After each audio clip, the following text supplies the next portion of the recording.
Photography and design are two factors in my life. I've been artsy, I guess, if you want to call it that, since I was young.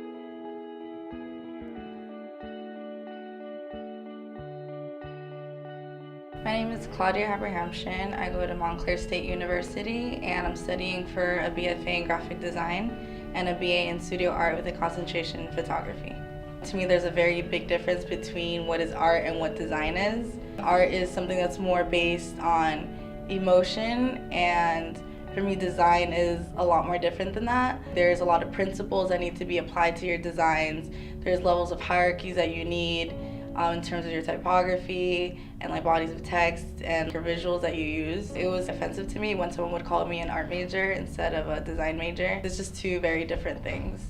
I photograph things because it's just a way of expressing myself and my current emotional state. A lot of my photography is my friends, my surrounding environment, my pets. I also go to concerts a lot, so I have a lot of concert photography. What inspires my graphic design is a little different from my photography.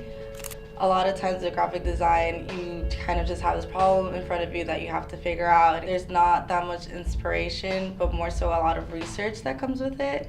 You have to look into a lot of things related to what you're trying to design for. Like, for example, I have a book that I made. What I had to do is I had to include all these speeches of these presidents, but the introductions all had to start on the same page, and I have to include the imagery corresponding with like the different presidents. I had to play around with a lot of typography and a lot of the weights and stuff there to bring that together.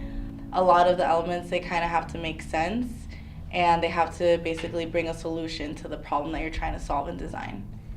For me, it's easier to just do something that's more photography based. The most recent actual project that I've done, it's an ongoing project that I started in my Photo 3 class. It's based on Paterson, the city that I grew up in and live in currently. It kind of combats any feelings that any outsiders may have of Paterson, just because it's seen as such a bad place, I guess, or a bad neighborhood.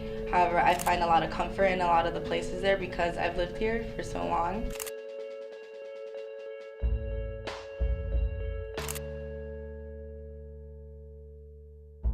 My preference to photo and design, it's a little different for each one just because I appreciate them in two different ways. When it comes to design, I don't incorporate as many feelings as I do in my photography just because there isn't any way for me to do that. Like a lot of my photography series that I've done, it could be affected by things that happen in my personal life. If I'm angry at something or if I'm going through something, it's reflected in my photography. However, in design, there isn't really any space for that. And I feel that if there is a personal factor that's influencing your design, it's not gonna necessarily be the best that it could be.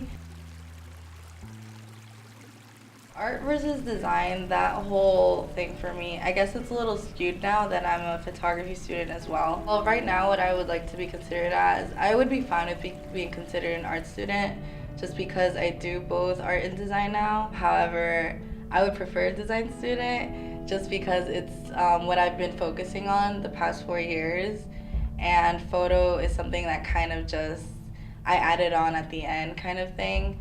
But I mean, it could be a little unfair for me to say that just because essentially a lot of graphic design can be viewed as different elements of art, but in a more structured way. Art kind of makes design in a very skewed way, but I would consider myself a design student.